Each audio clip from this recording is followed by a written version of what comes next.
बिस्मिल्लाहिर्रहमानिर्रहीम। अस्सलाम वालेकुम। आप मेरा यूट्यूब चैनल देख रहे हैं। Welcome to my YouTube channel. Lecture number 15 आज हम पढ़ेंगे।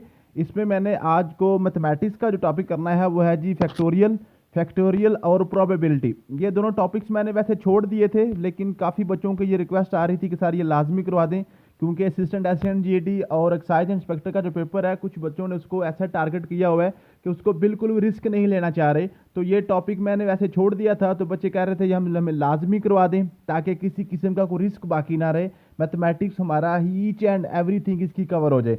तो मैथमेटिक्स का ये हम आपका अलजबरा के वाले से मैंने कल भी आपको कहा था कि हमारा आखिरी लेक्चर है, लेकिन ये आप फैक्टोरियल और जो प्रोबेबिलिटी है ये आपका बिल्कुल लास्ट लेक्चर होगा। इसके बाद जस्ट आपकी ज्योमेट्री रह गई है। तो ज्योमेट्री का इंशाल्लाह ताला सिर्फ एक ही लेक्चर मैंने कल करना है। तो यूँ आपका जो है जो मैथमेटिक्स हमारी तरफ से कंप्लीट है।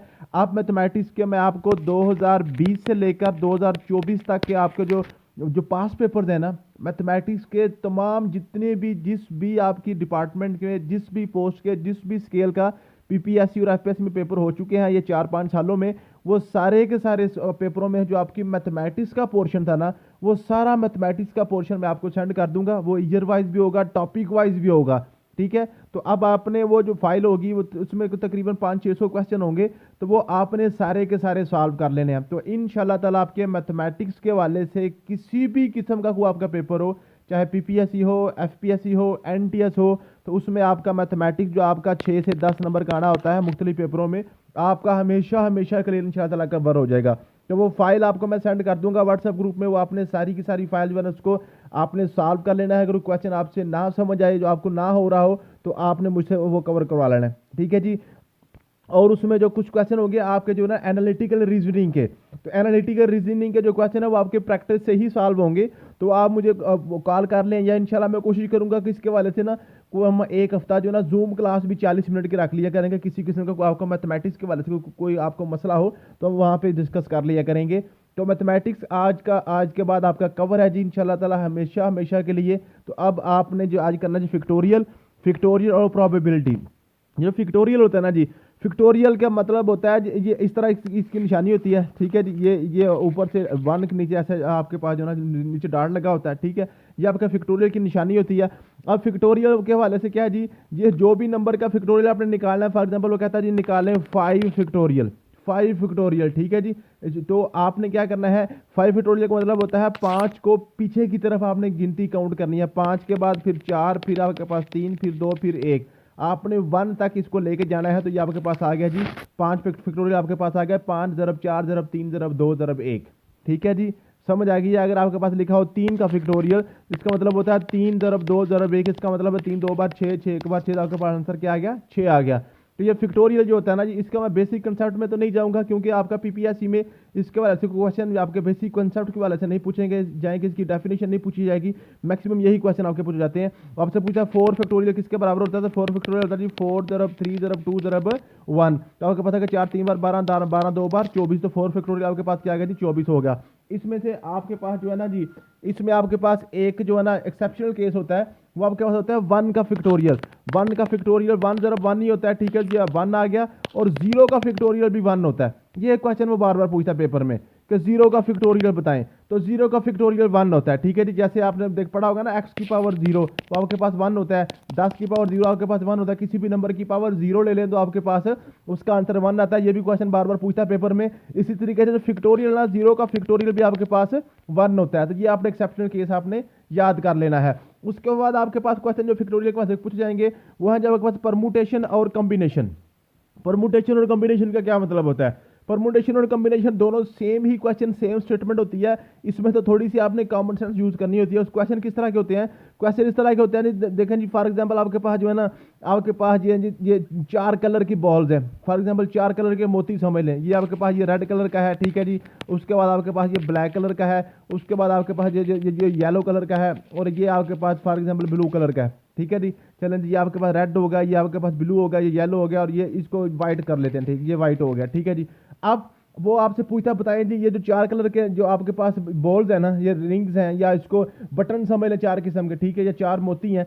इनको हम कितनी तरतीब के साथ, कितनी मुख्तलिफ तरतीबों के साथ लगा के इनकी जो ना इसका डिज़ाइन चेंज कर सकते हैं। जैसे मैंने ये रेड, ब्लू, येलो और वाइट लिखा है ना, मैं कहता हूँ पहले मैं वाइट लिख लेता हूँ, फिर मैं रेड लिखता हूँ, फिर मैं ब्लू लिखता हूँ, फिर मैं येलो लिखता हूँ, फिर मैं कहता हूँ नहीं किसी और डिज़ाइन में पहले येलो लिख लेता हूँ, फिर रेड, फिर ब्लू और फिर वाइट, फिर मैं कहता हूँ नहीं पहले येलो, फिर मैं ब्लू लिखता हूँ, फिर रेड लिखता हूँ, फिर मैं वाइट लिखता हूँ, फिर मैं कहता हूँ नहीं मैं पहले जो है ना पहले येलो लिखता हूँ, फिर वाइट लिखता हूँ, फिर ब्लू लिखता हूँ, फिर मैं जो ना ये वाइट लिखता हूँ। ठीक है, तो ये मीन्स के आप टोटल कितनी तरह के इसके सेट्स बना सकते हैं, कितनी आपके पास पॉसिबिलिटीज़ हैं, कितने चांसेस हैं कि आप मुख्तलिफ इसको कलर से इसको इसकी स्कीम चेंज कर सकते हैं। ये इस तरह के आपके क्वेश्चन होते हैं। ठीक है, अब इसमें क्या होता है, परमुटेशन और कॉम्बिनेशन में फ़र्क क्या है। परमुटेशन का मतलब होता है कि अगर आपका ऑर्डर जो है ना, ऑर्डर कहते हैं तरतीब, ऑर्डर कहते हैं तरतीब, अगर किसी चीज़ की तरतीब को चेंज करने से उसकी आउटलुक में जो ना फ़र्क आ जाए, आउटलुक में फ़र्क आ जाए, उसको हम परमुटेशन कहेंगे। अगर उसकी तरतीब को चेंज करने से, या इसको ऑर्डर कहते हैं, ऑर्डर मीन के तरतीब। ठीक है जी, जो तो तरतीब को चेंज करने से इसमें किसी किस्म को कोई फ़र्क ना पड़े, उसको हम कहते हैं कॉम्बिनेशन। अब यहाँ पे आपको समझ नहीं आ रही होगी बात की, मुझे पता है कन्फर्म किसी को भी समझ यहाँ पे नहीं आती होती, जस्ट मैथमेटिक्स वालों को शायद आ रही होगी, जो जिनका बैकग्राउंड मैथ नहीं है उनको समझ नहीं आ रही होगी। जैसे इसकी एग्जांपल्स करेंगे तो आपको समझ आ जाएगी, इसकी एग्जांपल्स आप करेंगे तो फिर आपको समझ आ जाएगी, तो इंशाल्लाह ताला पक्की आ जाएगी। तो अब सिर्फ यहाँ पे आपने फार्मूला याद करने हैं जी। परमुटेशन जो है ना इसमें ऑर्डर जो है ना ऑर्डर मैटर करता है, और कॉम्बिनेशन में order matter does not matter order. ठीक है, इसमें कॉम्बिनेशन में ऑर्डर जो है मैटर नहीं करता। अब परमुटेशन का फार्मूला होता है जी n factorial over r factorial into n minus r factorial. ये जैसे आपने सुनना है अभी, ठीक है जी, जैसे आपको क्वेश्चन करवाता हूँ ना तो आपको सारी समझ आ जाएगी। और जो कॉम्बिनेशन है उसका मतलब, इसका फार्मूला होता है n factorial over n minus r factorial. Permutation में यहाँ नीचे भी r आता है, लेकिन जो कॉम्बिनेशन है उसमें नीचे r नहीं आता, सिर्फ n माइनस r ही आता है। अब ये क्वेश्चन क्या है जी, ठीक है, क्वेश्चन कर रहा हूँ तो आपको समझ आ जाएगी। ठीक है, जैसे जैसे ये क्वेश्चन करेंगे आपको इंशाल्लाह ये सारी चीज़ें समझ आना शुरू हो जाएंगी। ऐसे यहाँ पे मैं खपता रहूँगा, जितना मर्जी खपता रहूँगा, आपको समझ नहीं आएगी। ठीक है जी, तो चलते हैं क्वेश्चन की तरफ। क्वेश्चन नंबर 1 है आपके पास है, यू हैव 5 डिफरेंट बुक्स, आपके पास 5 किताबें हैं, and want to arrange 3 of them, उनमें से 3 किताबें आपने लेनी है, ऑन आ शेल्फ, एक शेल्फ के ऊपर आपने 3 किताबें रखनी है, आपने शेल्फ के ऊपर 3 किताबें रखनी है। How many different arrangements are possible, कितनी डिफरेंट अरेंजमेंट्स हैं जो पॉसिबल है। आप देखें ना, फॉर एग्जांपल मेरे पास जो किताब है वो मेरे पास एक ए बी सी डी और ई, ये मेरे पास 5 किताबें हैं। एक ये किताब है, एक ये है, ये एक है और एक ये है। ठीक है, ये मेरे पास 5 किताबें हैं। इन पांचों में से मैंने क्या करना है, मैंने 3 किताबें लेनी है, कोई सी 3 किताबें लेनी है और उनको मैंने शेल्फ पे रखना है, कोई सी 3 किताबें लेनी है और उनको मैंने क्या करना है, शेल्फ पे मैंने रखना है। आप देखें, अब मेरे पास मुख्तलिफ ऑप्शन है, मेरे पास मुख्तलिफ ऑप्शन है। मैं ये ए बी सी यही 3 किताबें ले लेता हूँ। ठीक है, मैं उनको शेल्फ पे रख देता हूँ। फिर मैं कहता हूँ नहीं ए नहीं मैं लेता, बी सी और डी को ले लेता हूँ। फिर मैं कहता हूँ ये नहीं मैं सी डी और ई को ले लेता हूँ। फिर मैं कहता हूँ नहीं ए बी और ई को ले लेता हूँ। फिर मैं कहता हूँ नहीं ए बी और डी को ले लेता हूँ। फिर मैं कहता हूँ नहीं सी डी और ए को ले लेता हूँ। मीन्स के मुख्तलिफ मेरे पास ऑप्शंस हैं, इनके मैं मुख्तलिफ इसकी अरेंजमेंट्स बना सकता हूँ, मुख्तलिफ इसके सेट्स ले सकता हूँ। अब मेरे पास कितनी ऑप्शंस हैं, कितनी ऑप्शंस हैं, मीन के मैक्सिमम मैं कितनी अटैम्प्ट्स ले सकता हूं कि मेरे पास 3 किताबों का सेट बन सकता है 5 किताबों में से। ठीक है जी, और दूसरी बात यह है, आप देखें ये आपके पास ए बी और सी, ये आपने 3 किताबें फॉर एग्जाम्पल शेल्फ पे रख दी। अगर इनकी मैं तरतीब चेंज कर दूं, अगर मैं तरतीब चेंज कर दूं, बी ए और सी कर दूं, बी ए और सी, आप देखिए इनकी तरतीब चेंज करने से, इनका ऑर्डर चेंज करने से आपके पास जो शेल्फ की लुक है वो चेंज हो जाएगी। शेल्फ में पहले आपको बी फॉर बायोलॉजी नजर आ रही है, ए फॉर अरेबिक नजर आ रही है, सी फॉर केमिस्ट्री नजर आ रही है। एक आपने क्या किया जी, इनका ऑर्डर चेंज किया, इनकी तरतीब चेंज करने से आपकी शेल्फ जो ना वो चेंज हो जाएगी।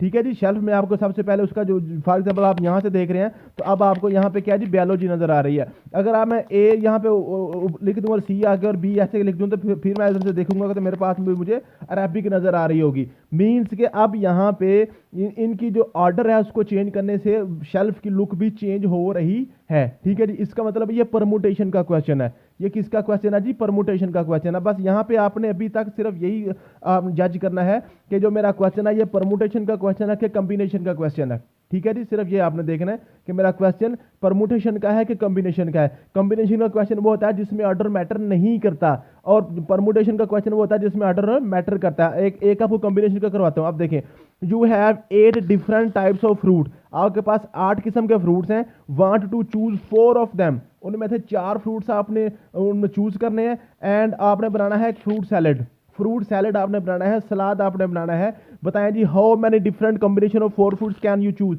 आप कितनी मुख्तलिफ कॉम्बिनेशन चूज कर सकते हैं। आप देखें आपके पास फॉर एग्जांपल 8 किस्म का फ्रूट है, एक ए है, ये बी है, C D E F G A H, ठीक है जी, 1 2 3 4 5 6 7 8, 8 किस्म का फ्रूट हो गया। इनमें से 4 किस्म का फ्रूट लेकर आपने सैलड बनाना है। मैं कहता हूँ मैं पहले 4 फ्रूट लेकर ही सैलड बना देता हूँ, फिर मैं कहता हूँ नहीं पहले वाला छोड़ देता हूँ, ये यहाँ से मैं 4 ले लेता हूँ, फिर मैं कहता हूँ नहीं ये दूसरा वाला भी छोड़ देता हूँ, ये वाले मैं 4 ले लेता हूँ, फिर मैं कहता हूँ ये भी छोड़ देता हूँ, मैं ये वाले 4 ले लेता हूँ, फिर मैं कहता हूँ नहीं ये जो है ना ये 2 ले लेता हूँ और यहाँ से स्टार्ट से 2 ले लेता हूँ, फिर मैं कहता हूँ नहीं एंड से 2 ले लेता हूँ, ये दरमियान से 2 ले लेता हूँ, फिर मैं कहता हूँ नहीं एक एंड से ले लेता हूँ, 3 स्टार्ट से ले लेता हूँ, फिर मैं कहता हूँ नहीं एक स्टार्ट से ले लेता हूँ, 3 एंड से ले लेता हूँ। मीन्स के मेरे पास इतनी बहुत ज़्यादा किस्म की मेरे पास चॉइसेस बन जाएंगी कि इनका जो सैलड जो है ना मैं कौन से 4 फ्रूट्स को सेलेक्ट करूँ, ठीक है जी। अब मैंने क्या करना है कि मैंने 4 फ्रूट लेने हैं, फॉर एग्जांपल मैंने ए बी सी और डी 4 फ्रूट्स मैंने ले लिए, ठीक है। अब इन्हीं चारों फ्रूट्स का मैंने सैलड बनाना है, मैंने चारों फ्रूट्स का सैलड बनाना है। अब ये मैं सैलड बना रहा हूँ फॉर एग्जांपल, इसमें पहले ए को काट के डालूं, बी को डालूं, सी को डालूं, डी को डालूं, मीन्स के इनकी तरतीब चेंज करने से सैलड में कोई चेंजिंग नहीं आएगी, सैलड में कोई चेंजिंग नहीं आएगी। चाहे पहले ए को काट लूँ, चाहे पहले डी को काट लूँ, पहले सी को काट लूँ, मीन के जिसको मर्जी पहले काटूँ, जिसको मर्जी बाद में काटूँ, जब मेरा सैलड मुकम्मल होना है तो मुझे वो बिल्कुल सेम उसी तरीके से ही नजर आएगा, चाहे मैं पहले ए वाला काटूँ, पहले बी वाला काटूँ, पहले सी वाला काटूँ, क्योंकि आंटे पे सारे चारे के चारों हमने काट ही लेने हैं ना।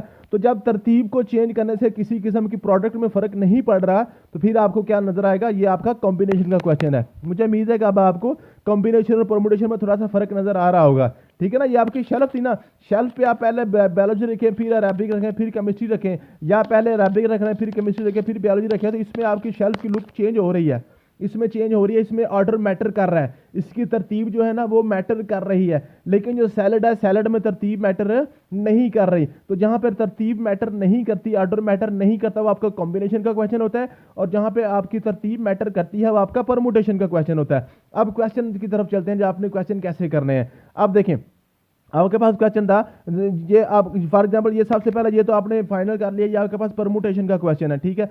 अब परमुटेशन का फार्मूला आपने ज़हन में रखना है, n factorial over r factorial n minus r factorial, ठीक है जी। अब आपने ये फैक्टोरियल का फार्मूला याद कर लिया। अब एन से क्या मुराद है, एन से मुराद होता है आपके पास जो टोटल थिंग्स होती हैं ना, टोटल चीज़ें जो होती हैं, टोटल आपके पास 5 बुक्स हैं, तो यहाँ पे एन से मुराद 5 है, 5 फैक्टोरियल ओवर आर जो होता है ना, आर होता है कि जितनी आपको अलाउ होती हैं, जितनी चीज़ें आपको अलाउ होती हैं, यहाँ पे आपको 3 की अरेंजमेंट आपने बनानी है, 3 चीज़ें आपको अलाउ हैं, तो आर से मुराद है 3 फैक्टोरियल आ जाएगा, और अंदर एन माइनस आर, एन आपके पास 5 है, आर आपके पास 3 है, 5 माइनस 3 फैक्टोरियल। तो ये आपके पास क्वेश्चन होता है, इसको आपने सॉल्व करना है। ऊपर 5 फैक्टोरियल का मतलब है 5 ज़रब 4 ज़रब 3 ज़रब 2 ज़रब 1, नीचे आपके पास 3 का फैक्टोरियल का मतलब है 3 ज़रब 2 ज़रब 1, 3 ज़रब 2 ज़रब 1, और 5 नफी 3 का मतलब है 2 का फैक्टोरियल, 5 नफी 3 2 ही होता है ना, इसका मतलब है जी 2 ज़रब 1, 2 का फैक्टोरियल 2 ज़रब 1 आ जाएगा, ठीक है। अब देखिए 3 ज़रब 2 ज़रब 1, 3 ज़रब 2 ज़रब 1, ये कट गया आपस में, 2 1 बार 2 2 2 बार 4, ठीक है जी। तो आपके पास आ गया 5 2 बार 10, 5 2 बार 10, तो आपके पास टोटल 10 किस्म की चॉइस होगी, तो 3 किताबों को मुख्तलिफ अंदाज में अरेंज करने के लिए, 5 किताबों में से 3 किताब को चूज करने के लिए आपके पास 10 किस्म का ऑप्शन आपके पास मौजूद होगा। पहले 3 ले लें, आखिरी 3 ले लें, दरमियान वाले 3 लें, पहले के साथ आखिरी 2 मिला दें, आखिरी के साथ पहली 2 मिला लें। इस तरीके से करते करते आपको 10 आपके पास चांस होंगे, 10 किस्म की आपके पास अरेंजमेंट बन सकेंगी। जैसे जैसे जैसे इन चीज़ों को आप थोड़ा सा प्रैक्टिस करेंगे तो आपको ये चीज़ें क्लियर होती जाएंगी। नेक्स्ट आपके पास है जी, you need to assign to 4 unique task to 4 employees. 4 employees को आपने 4 टास्क आपने असाइन करने हैं, 4 बंदों को 4 ड्यूटियां आपने असाइन करनी है। ईच गेटिंग 1 टास्क, हर बंदे को एक ड्यूटी मिलनी है।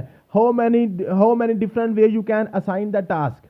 फॉर एग्जाम्पल आपके पास टास्क ये T1 है, ये T2 है, ये T3 है, ये T4 है, ये आपके पास 4 किस्म के टास्क है, और ये आपके पास जो ना बंदे हैं एम्प्लॉय आपके पास A B C और D, ठीक है। अब देखिए मैं कहता हूँ मैं पहला टास्क पहले बंदे को, दूसरे को तीसरे को चौथे को मैं असाइन कर देता हूँ, एक तरीका मेरे पास ये आ गया। दूसरा तरीका ये है कि पहला जो है ना, पहला मैं दूसरे बंदे को साइन करता हूँ, दूसरा तीसरे बंदे को, तीसरा चौथे बंदे को, और चौथे को पहला मैं टास्क कर देता हूँ। ये मेरे पास दो तरीके आ गए। फिर मैं कहता हूँ नहीं, पहले को मैं तीसरा काम जो ना इसको मैं साइन करता हूँ, दूसरे को चौथा करता हूँ, तीसरे को पहला और चौथे को दूसरा मैं करता हूँ। ये मेरे पास तीसरा तरीका आ गया। फिर मैं कहता हूँ नहीं, मैं पहले को चौथा करूंगा और दूसरे को पहला करूंगा, तीसरे को तीसरा करूंगा और चौथे को तीसरा करूंगा, तीसरे को दूसरा करूंगा। ये मेरे पास चौथा तरीका आ गया। फिर मैं कहता हूँ नहीं जी, मैं क्या करूंगा, ये जो मेरे पास जो ना, ये जो मेरे पास है पहला बंदा है, पहले बंदे को तो पहले ही करूंगा लेकिन चौथे को दूसरा कर दूंगा। ठीक है, इन दोनों का आपस में इंटरचेंज कर दूंगा।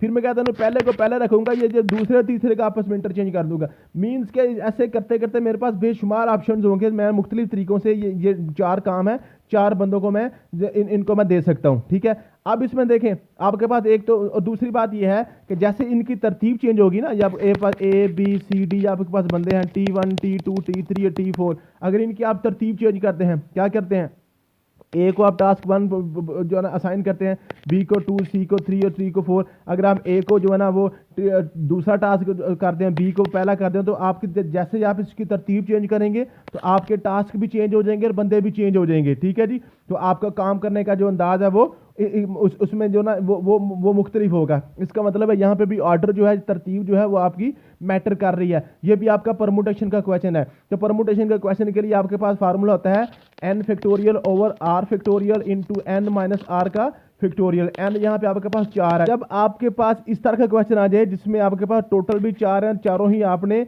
लेने हैं, इसमें r आपके पास कोई नहीं है, चारों के चारों ही हैं, तो फिर आपने क्या करना, सिर्फ 4 का फैक्टोरियल निकाल देना है। सिर्फ 4 का फैक्टोरियल निकाल देना आपने। 4 ज़रब 3 ज़रब 2 ज़रब 1 आपके पास 4 तक, 3 बार 12, 12 2 बार 24, तो इसका आपके पास 24 किस्म की अरेंजमेंट्स मौजूद होंगी। ठीक है जी, समझ आ गई है। नेक्स्ट आपने क्या करना है, नेक्स्ट आपके पास है जी, you have 6 distinct puzzle piece and want to arrange 4 of them in a line. आपके पास 6 जो है ना पजल पीस हैं और उनमें से 4 को आपने लाइन में अरेंज करना है। उसमें फटाफट n आपके पास 6 आ गया, r आपके पास यहाँ पे 4 आ गया। ठीक है, तो सीधी सीधी सी बात है, आपके पास आ गया जी n factorial over r factorial into n minus r factorial. n आपके पास 6 है, 6 फैक्टोरियल ओवर r आपके पास 4 है, 4 फैक्टोरियल, 6 माइनस 4 फैक्टोरियल आपके पास आ गया 6 फैक्टोरियल ओवर आपके पास 4 फैक्टोरियल, और साथ 6 मनफी 4 का मतलब ज़रब आ गया 2 का फैक्टोरियल। ऊपर आपके पास क्या बन गया, 6 ज़रब 5 ज़रब 4 ज़रब 3 ज़रब 2 ज़रब 1, नीचे बन गया 4 ज़रब 3 ज़रब 2 ज़रब 1 ज़रब आपके पास 2 ज़रब 1, ये 2 का फैक्टोरियल आ गया। या 4 3 2 ज़रब 1, 4 3 2 ज़रब 2 के साथ कट गया, 2 1 बार 2, 2 3 बार 6, 6 3 5 बार 15। तो 15 किस्म के आपके पास जो है चांसेस हैं, 15 किस्म की आप अरेंजमेंट इसकी कर सकते हैं पजल्स की। ठीक है जी, मुझे उम्मीद है कि अब ये क्वेश्चन आप कर लेंगे। अब आप क्वेश्चन कर लेंगे, इनमें से आपने n निकालना है और r निकालना है, n निकालना है और r निकालना है। ठीक है जी, यहाँ पे n और r दोनों सेम सेम हो, सिर्फ आपने n का फैक्टोरियल ही निकाल देना है, कोई फार्मूला भी नहीं लगाना है। ठीक है जी, आप देखिए यहाँ पे आपके पास है जी, you have 7 different coloured beads. ठीक है जी, and want to make a necklace. आपने 7 किस्म के आपके पास कलर आपके मोती हैं, 7 किस्म के आपके पास मोती हैं और आप क्या कर रहे हैं, एक नेकलेस बनाना चाह रहे हैं, 5 मोती आपने यूज़ करने हैं।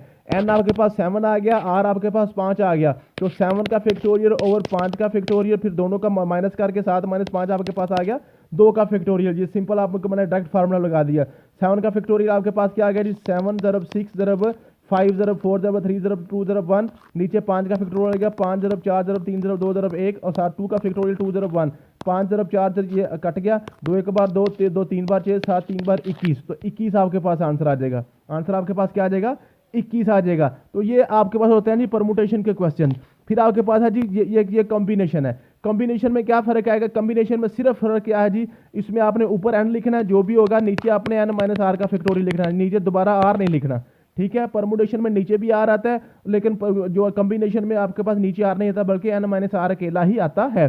ठीक है जी, इसमें देखें जरा, ये आपके पास फ्रूट वाला 8 आपके पास फ्रूट थे, 4 आपने लेने हैं। ठीक है जी, इसमें आपका कॉम्बिनेशन कोई मैटर नहीं कर रहा। आपके पास आ गया 8 का फैक्टोरियल ओवर 8 माइनस 4, आपके पास 4 का फैक्टोरियल, 8 में से 4 निकालें 4 आ गया। ठीक है जी, 8 ज़रब 7 ज़रब 6 ज़रब 5 ज़रब 4 ज़रब 3 ज़रब 2 ज़रब 1, नीचे आपके पास आ गया 4 ज़रब 3 ज़रब 2 ज़रब 1, 4 3 2 कट गया, तो ये आपके पास आ गया 8 को 7 से मल्टीप्लाई करें, जो जवाब आएगा तो 6 से मल्टीप्लाई करें, फिर 6 को 5 से मल्टीप्लाई करें, ये आपके पास आंसर आ जाएगा। ठीक है जी, मुझे उम्मीद है कि आप ये क्वेश्चन कर लेंगे। फिर आपके पास है जी you need to form a committee for 3 members, 3 members की कमेटी बनानी है। From a group of 10 peoples, 10 लोग हैं, उनमें से आपने 3 बंदे सेलेक्ट करने हैं। ठीक है जी, आप देखें इनमें से आपने फॉर एग्जांपल ए बी और सी 3 बंदे सेलेक्ट कर लिए। ठीक है, अब इनमें से पहले बी को सिलेक्ट करें, पहले ए को सिलेक्ट करें या पहले सी को सिलेक्ट करें, कमेटी तो सेम ही रहेगी, कमेटी में कोई फर्क नहीं पड़ेगा। ठीक है जी, इनकी तरतीब चेंज करने से कोई फर्क नहीं पड़ता है। तो यूँ आपके पास एन आ गया 10 factorial over n minus r, आपके पास आ गया 7 फैक्टोरियल, क्योंकि 3 बंदे लेने हैं ना, 3 बंदे लेने हैं। तो आप क्या करेंगे, आप 10 में से 7 को निकालें, 10 में से 3 को निकालें, 7 फैक्टोरियल आ जाएगा। ठीक है जी, तो ऊपर आपके पास आएगा 10 ज़रब 9 ज़रब 8 ज़रब 7 से नीचे सारे 7 फैक्टोरियल के साथ कट जाएंगे। 10 9 बार 90, 90 को 8 से मल्टीप्लाई करें, 9 8 12 बदल 720। तो आपके पास आंसर क्या आ गया जी, 720 किस्म की आपके पास ऑप्शन होगी आप बंदों को चूज करने की। ठीक है जी, मुझे उम्मीद है कि आप ये क्वेश्चन करते जाएंगे आप। नेक्स्ट आपके पास यू है 12 डिफरेंट बुक्स, आपके पास एन आपके पास 12 आ गया। वांट टू सेलेक्ट 5 आपने सेलेक्ट करनी है to take on vacation. How many different combination of 5 books you can choose. अब देखें वो कहता है छुट्टियों पे आप जा रहे हैं, 5 किताबें आप लेके साथ जा रहे हैं। ठीक है, इनमें से पहले आप केमिस्ट्री को चूज करें, पहले बायोलॉजी को करो, पहले इंग्लिश को करो, जो कुछ भी मर्जी करोगे बैग में वही 5 जानी है। ठीक है जी, पहले बायोलॉजी को बैग में डालो या पहले जो है ना आप केमिस्ट्री को बैग में डालो, तो उसमें कोई फर्क नहीं पड़ेगा। इसलिए ये भी आपका कॉम्बिनेशन का क्वेश्चन है। तो आपके पास एन आपके पास आ गया 12 का फैक्टोरियल, और नीचे आपके पास आर आपके पास 5 आ गया, 12 में से 5 निकालना तो आपके पास आ गया 7 का फैक्टोरियल। तो आपके पास क्या आ गया जी, 12 ज़रब 11 ज़रब 10 ज़रब 9 ज़रब 8 और 7 आगे 7 आएगा, 7 6 5 4, ये नीचे वाले 7 से कट जाएगा, जो ऊपर इनको आपने मल्टीप्लाई करना है तो आपका आंसर आ जाएगा। तो ये आपके पास परमुटेशन और कॉम्बिनेशन के क्वेश्चन होते हैं, मुझे उम्मीद है कि आप ये कर लेंगे। नेक्स्ट आपके पास होता है प्रोबेबिलिटी। प्रोबेबिलिटी क्या है जी, प्रोबेबिलिटी होती है किसी भी चीज़ के पाए जाने के इम्कानात। जैसे फॉर एग्जाम्पल मैं कहता हूँ ना, ये बंदा जो है ना ये 99% ये मार्क्स ले गया है पेपर में, इसका मतलब है आपके माइंड में फौरी आ जाएगा इसके मार्क्स अच्छे आए हैं, इसके मार्क्स अच्छे आए हैं। मैं कहता हूँ कि बंदा पेपर में 9% मार्क्स लिए हैं, आप कहेंगे इसके बिल्कुल गंदे मार्क्स आए हैं। हालांकि मार्क्स मैंने आपको नहीं बताए, सिर्फ आप उसकी परसेंटेज देख के निकाल लेते हैं। तो परसेंटेज होता है आपके पास 1 से लेकर 100 तक, परसेंटेज होता है 1 से लेकर 100 तक। लेकिन प्रोबेबिलिटी जो है ना, प्रोबेबिलिटी होती है सिर्फ 0 से लेकर 1 तक, 0 से लेकर 1 तक किसी भी चीज़ के पाए जाने के इम्कानात, किसी भी बंदे के पास होने के इम्कानात। फॉर एग्जांपल मैं कहता हूँ ये बंदा 90% चांस है ये पेपर पास कर जाएगा, इसका मतलब है ये बंदा अच्छा है। फिर मैं कहता हूँ ये बंदा जो ना इसके जो 0% चांस है ये पेपर पास करेगा, इसका मतलब है ये बंदा जो इस पक्का फेल है, 0% है। ठीक है, इसी तरीके जो आपकी प्रोबेबिलिटी है ना, प्रोबेबिलिटी होती है 0 से लेकर 1 तक। अगर मैं कहता हूँ एक बंदा जो है ना वो उसके पास होने की प्रोबेबिलिटी 1 है, इसका मतलब वो 100% पास है। प्रोबेबिलिटी सबसे ज़्यादा 1 नहीं होती है। अगर मैं कहता हूँ इस बंदे की प्रोबेबिलिटी 0 है, इसका मतलब वो पक्का फेल है। मैं कहता हूँ 0.1 है, इसका मतलब बिल्कुल थोड़े से चांस है इसके पास होने के। मैं कहता हूँ इसकी प्रोबेबिलिटी 0.9 है, इसका मतलब है ये बिल्कुल करीब है पास होने के। ठीक है, ये पक्का पास है, इसके बहुत ज़्यादा चांस है। ठीक है, समझ आ गई है। तो ये आपके पास जो है ना प्रोबेबिलिटी क्या है, किसी भी चीज़ की प्रोबेबिलिटी इम्कान जो होता है 0 से लेकर 1 तक होता है। इसको आपने करना किस तरह से होता है, होता है जी number of favourable outcomes, number of total outcomes. ठीक है जी, ये क्या है जी, इसको समझ लें कि ऑब्टेन्ड मार्क्स बटा टोटल मार्क्स, ये आप समझ लें ऑब्टेन्ड मार्क्स बटा टोटल मार्क्स। अब देखें फॉर एग्जाम्पल कहता है जी a bag contain 3 red balls and 2 green balls. एक बैग है उसके अंदर आपके पास जो है ना 3 आपके पास जो सब्ज बॉल्स हैं, सब्ज गेंदें हैं। ठीक है, और 2 आपके पास जो है ना 3 आपके पास सुर्ख हैं और 2 आपके पास सब्ज हैं। एक बैग है उसके अंदर आपके पास 5 गेंदे हैं, 5 आपके पास उसके बॉल्स हैं, उनमें से 3 आपके पास जो ना ग्रीन है, रेड हैं, और 2 आपके पास ग्रीन है। ठीक है, और वो कहता है जी अगर आप बॉल के अंदर हाथ डालते हैं और एक बॉल को आप बाहर निकालते हैं, आप देखते नहीं है, सिर्फ आपने क्या किया बॉल के अंदर हाथ डाला और एक गेंद आपने बाहर निकाल दी।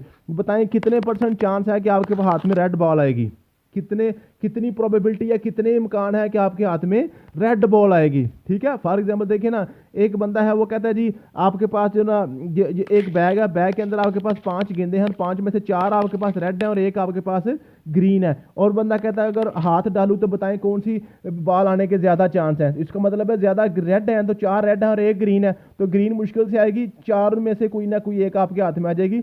तो आपकी क्या जी जो आपके पास रेड की प्रोबेबिलिटी ज़्यादा है और ग्रीन की प्रोबेबिलिटी कम है। ठीक है। अब ये कितनी होती है, इसको काउंट कैसे किया जाता है, आपने देखना जी टोटल मार्क्स बटा ऑब्टेन्ड मार्क्स बटा टोटल मार्क्स, इसको ऐसे समझ लें। आपके पास टोटल बॉल आपके पास 5 है ना, तो नीचे आपके पास टोटल आपके पास है कि 5। कहते हैं प्रोबेबिलिटी हमने निकालनी है रेड बॉल की, तो रेड बॉल इसमें 3 है, तो आपके पास 3/5 इसकी प्रोबेबिलिटी आएगी।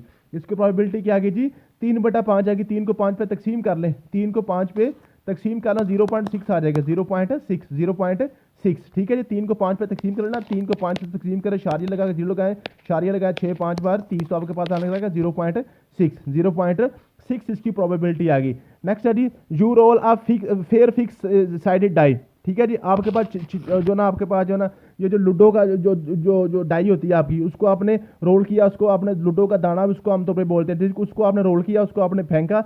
What is the probability of rolling A number greater than 4, कहता है जी क्या चांस है, क्या प्रोबेबिलिटी है आपका नंबर ग्रेटर देन 4 मीन के 5 या 6 आएगा, 5 या 6 आएगा। उसमें 6 ही होते हैं ना, 1 2 3 4 5 6, ठीक है जी, ऐसे ही होते हैं ना। तो आपने क्या करना होता है, तो आपने क्या करना है उसमें देखें, आपके पास टोटल उसके पास कितनी साइडें होती हैं, 6 होती हैं, टोटल आपके पास 6 हो गई। अब ग्रेटर देन 4 कितने होते हैं, 5 या 6, तो उसमें अब आप आंसर आ गया 2/6। अब आप इसको काटें 1/3, तो 0.33 आपके पास प्रोबेबिलिटी इसकी आ जाएगी। इसको हम कहते हैं प्रोबेबिलिटी। प्रोबेबिलिटी मींस कि आपके पास टोटल चांस कितने हैं और उसमें से फेवरेबल चांस कौन से हैं, ठीक है जी। नेक्स्ट क्वेश्चन है जी in a deck of 52 playing cards, आपके पास जो ताश होती है ना, ताश इसको हम बोलते हैं प्लेइंग कार्ड्स, ठीक है जी। उसको उसमें 52 पत्ते होते हैं, आपको पता है, ठीक है जी। What is the probability of drawing heart card, heart card आपको पता है, जो आपके पास जो ताश होती है ना, ताश होती है जो जो जो प्लेइंग कार्ड्स होते हैं, उसमें 4 किस्म के पत्ते होते हैं। एक आपके पास ऐसे, एक के ऊपर ऐसे हार्ट बने होते हैं, एक किस्म के ऊपर ऐसे जो है ना ये फूल सा बना होता है, ये फूल सा बना होता है, एक ऊपर ऐसे जनाब जिसको हम ताज भी कहते हैं, ठीक है, ऐसे का बना होता है, ठीक है जी। और एक ऊपर ऐसे ऐसे ना रेड कलर की सीधी सी स्ट्रिप सी बनी होती है, ठीक है। तो इसको इसको शायद इसको जो है ना, इसको जो हार्ड कार्ड्स हैं, ये इसको ये जो आपके पास जो इसमें फ्लावर सा बना होता है, इसको चिड़िया भी शायद कहते हैं, ठीक है। और इसको पता नहीं के नाम मुख्तलिफ इनके नाम होते हैं मुख्तलिफ इलाकों में, ठीक है। लेकिन इसमें रंग 4 ही होते हैं टोटल, इसमें रंग जो होते हैं ना, जिसमें कलर होते हैं वो 4 कलर होते हैं, ठीक है। टोटल इसमें 4 कलर के पत्ते होते हैं, तो 13 पत्ते का एक सेट होता है। 13 जो उसमें जो कार्ड्स होते हैं ना, 13 कार्ड्स का इसमें सेट होता है, ठीक है। तो 4 किस्म के इसमें कार्ड होते हैं, ये आपने याद भी रखने, पेपर में पूछ लेता है वो, ठीक है। तो प्लेइंग कार्ड टोटल आपके पास 52 होते हैं। ये जो ताश होती है ना, ताश के टोटल पत्ते आपके पास 52 होते हैं। 52 में 13 कलर के आपके पास 4 सेट होते हैं। कहता है जी बताएं जी इसमें जो आपके पास हार्ड कार्ड है उसको प्रोबेबिलिटी क्या, तो आपके पास है कि 13/52, 13/52 ठीक है जी। 13 को 52 पे तकसीम करके देख लें, शारिया लगाएं 130 आ गया, आपके पास आएगा 52 को 2 पे करेंगे तो आपके पास आ जाएगा 104 आ जाएगा, 0.25 इस तरह के तकरीबन आएगा, ठीक है, समझ आ गया। नेक्स्ट है जी, कहता है जी यू फ्लिप 2 कॉइन्स, 2 सिक्के आपने उछाले हैं, 2 सिक्के, ये आपके पास एक ये सिक्का और एक ये सिक्का है, ठीक है। सिक्के के 2 रुख होते हैं, एक हेड होता है और एक टेल होती है, ये आपको पता होना चाहिए। 2 सिक्के आपने उछाले हैं, ठीक है जी। आप देखें उसमें प्रोबेबिलिटी क्या हो सकता है, दोनों के हेड आ जाए ऊपर, दोनों के ऊपर जो ना, जैसे पाकिस्तान में सिक्के होते हैं, एक की तरफ कायदे आज़म की फोटो होती है और एक तरफ आप जो ना वो चांद सा बना होता है, ठीक है। तो आप क्या होता है जी, हम कहते हैं हो सकता है दोनों की तरफ कायदे आज़म की फोटो आ जाए, या हो सकता है एक के ऊपर हेड आ जाए दूसरी की तरफ टेल आ जाए, हो सकता है दोनों की तरफ जो ना यहाँ पे टेल आ जाए और यहाँ पे हेड आ जाए, हो सकता है दोनों की टेल आ जाए, हो सकता है दोनों की टेल आ जाए। इसके अलावा कोई भी प्रोबेबिलिटी नहीं है, इसमें कोई भी चांस नहीं है। इसका मतलब है टोटल आपके पास जो चांस है वो 4 हैं, टोटल 4 किस्म के आपके पास इसके जो ना इसके जो आउटकम्स है वो 4 किस्म के बन सकते हैं, ठीक है जी। कहता जी what is the probability of getting exactly 1 head, कहता जी क्या प्रोबेबिलिटी है कि कम से कम एक हेड आना चाहिए।